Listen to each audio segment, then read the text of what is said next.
4 years, I, Nathan, had built a quiet life with my wife, Elena. We met in college, fell in love, and married young. At first, everything seemed perfect. But over time, cracks appeared. Elena was sharp, ambitious, and increasingly dismissive of my emotions. I worked hard at a small family business, pouring myself into the company while she critiqued every decision I made. One night, after a long day of dealing with clients and balancing payroll, I sat on the couch, exhausted and frustrated, and admitted to her that I felt unappreciated. She laughed, her voice dripping with mockery. "Real men don't cry, Nathan. Stop whining and handle it," she said, shaking her head as if my feelings were a joke. I swallowed my pride, nodded, and left the room quietly, knowing arguing would only escalate the situation. Over the next few years, her contempt grew. She criticized my work, my appearance, my family, and even my friends. When I proposed a vacation, she complained about the cost. When I celebrated small victories at work, she shrugged them off. Eventually, I realized that she didn't want a partner. She wanted someone to step aside while she took control. The final blow came during our divorce. Elena hired an aggressive attorney, demanded alimony, claimed ownership of our home, and essentially took everything I had accumulated over the years. During the proceedings, she leaned across the table and sneered, "You're weak. You'll never amount to anything without me." I said nothing. I refused to let anger dictate my actions. I signed the papers, handed over the keys, and watched her walk away with the smirk of someone who thought she'd won. For months, I lived modestly, renting a small apartment, working long hours, and keeping my head down. I had lost everything, or so I thought. Then, one ordinary morning, a lawyer from a distant city called me with unbelievable news. My estranged uncle, who had been a billionaire entrepreneur, had passed away, and I was his primary heir. The inheritance was vast. $280 million. The news hit me like a thunderbolt.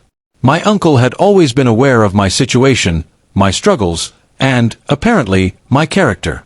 While Elena had mocked me for crying, for being patient, for enduring her cruelty silently, fate had been quietly preparing an unimaginable reversal. The day the news became official, I reflected on the past decade.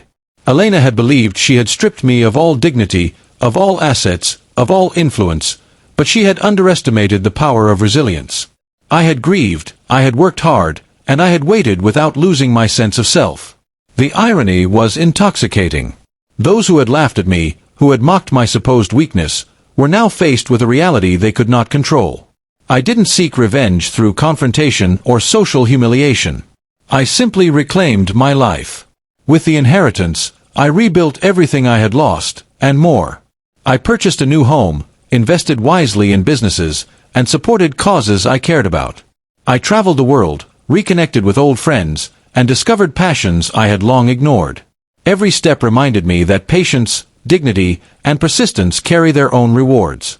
I also found a quiet satisfaction knowing that Elena, who had once mocked me, now had no power over my life. She could not take back the past, could not claim the fortune, could not erase the years she had belittled me. Years later, when I looked back, I realized the lesson was simple yet profound. True strength is not measured by anger or confrontation, but by endurance and character. Those who try to break you through mockery and manipulation may believe they have won, but life has a way of balancing the scales. My inheritance was more than financial. It was proof that integrity, patience, and resilience ultimately prevail. Elena had thought she had destroyed me, but in reality, she had only revealed how much I had to gain when I refused to be defined by her cruelty. Today, I live a life full of purpose and gratitude. I support my family, mentor young entrepreneurs, and give back to my community. I remember the nights of doubt, the days of quiet endurance, and the sting of betrayal, but I also remember the moment I realized that losing everything had been temporary, and that true wealth is found not only in money, but in strength, dignity, and the unshakable belief that life rewards those who persevere.